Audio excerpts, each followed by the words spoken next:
In 2015, the United States passed a law.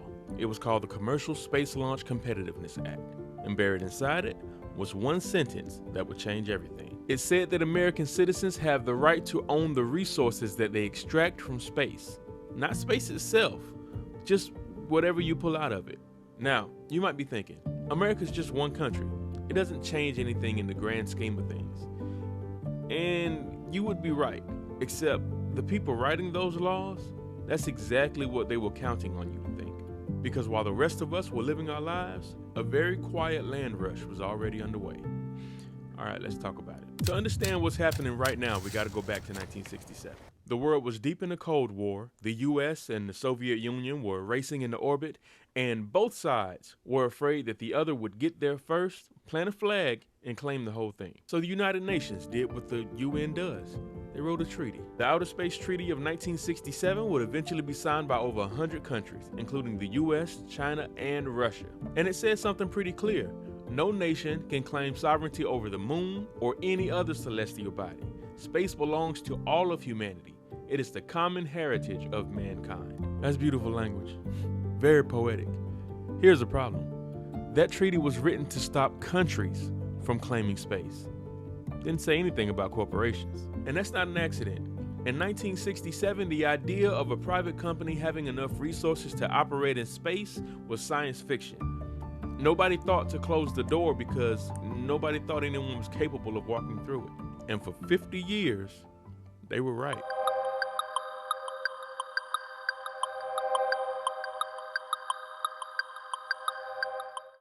Here's where we are right now, in real numbers. SpaceX has over 6,000 satellites in low Earth orbit, planning to expand that to over 42,000 satellites in the near future. Amazon's Project Kuiper is already planning to add another 3,200 of their own.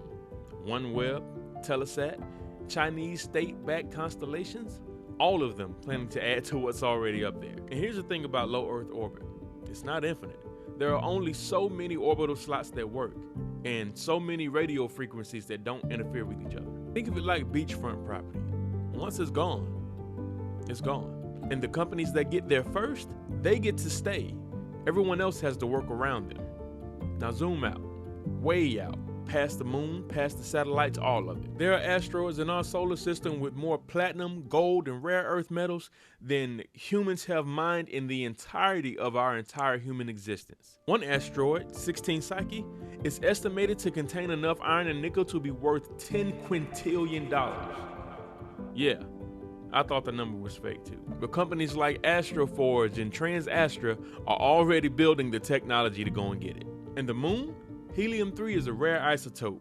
It's practically non-existent on Earth, but it's buried in the lunar surface in quantities that could theoretically power the entire planet for thousands of years through nuclear fusion. The US knows this, and China knows this as well, and both of them are in a quiet race to stake claim before anyone makes laws saying they can't. So here's the obvious question. Who's making the rules? The United Nations has a committee on the peaceful uses of outer space, so they called it COPUOS, which sounds like something so simple a second grader could have came up with it. But it's real, and it has 102 member states. The downside about the committee is that it works by consensus. Every country has to agree, and the countries with the most invested, the US, China, and Russia, they have very different ideas about what that should look like. The US passed that law I mentioned in 2015, and in 2020, the Trump administration signed the Artemis Accords. It's a framework, and it lays out how countries should behave on the moon and beyond. Over 40 countries have signed on. Russia and China have not. They put forward their own framework at the UN, and the US and its allies largely rejected it. So right now we have two competing visions on how space should be governed, backed by two of the largest space powers on the planet, with no binding international law deciding between them. And here's the thing that gets me. Every major decision about space, who can operate, what they can extract, what orbits they can occupy, all those decisions are being made right now, not 50 years from now, but right now. And the people making those decisions are mostly lawyers, lobbyists, and billionaires. They're not scientists, and they're definitely not regular people. Nobody held a vote, nobody ran a campaign, nobody knocked on your door and asked you what you thought should happen on the moon. Now, I know what some of you are thinking. I'm not going to space. Why should I even care? I don't own a rocket, and I got my own problems to deal with.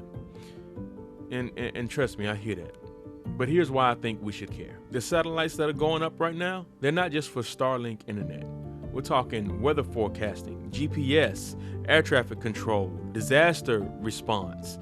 All of those things depend on orbital infrastructure. And when a corporation controls a dominant share of low Earth orbit, they have leverage over all of it. Think about what happened with the internet.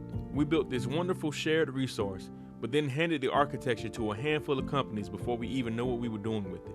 And then we spent the last 20 years trying to figure out how to regulate something that was already calcified around corporate interests. Space is the internet frontier times 1,000. There's a concept in international law called the common heritage of mankind. The idea is simple. Some things are so fundamental, so irreplaceable, and so important to all of us that no single person or corporation or country should be able to own them. The ocean floor, the atmosphere, Antarctica, space was supposed to be on that list. People that wrote the 1967 treaty believed that when humanity finally left this planet, we would do it together.